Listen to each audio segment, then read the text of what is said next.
কুমিল্লার দাউদকান্দিতে চাল বোঝাই ট্রাক খাদে পড়ে ৭ জনের প্রাণহানি ঘটেছে। এতে আরও ৬ জন আহত হয়। রাত ৩টায় ঢাকা চট্টগ্রাম মহাসড়কের দাউদকান্দির হাসানপুরে এই ঘটনা ঘটেছে। বিষয়টি নিশ্চিত করেছেন দাউদকান্দি হাইওয়ে থানার ওসি ইকবাল বাহার। তবে নিহতদের পরিচয় নিশ্চিত করার কাজ চলছে।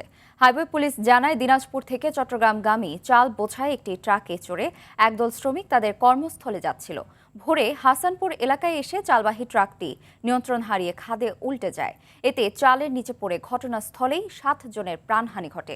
আহত ৬ জনকে উদ্ধার করে উপজেলা স্বাস্থ্য কমপ্লেক্স সহ বিভিন্ন হাসপাতালে ভর্তি করা হয়েছে।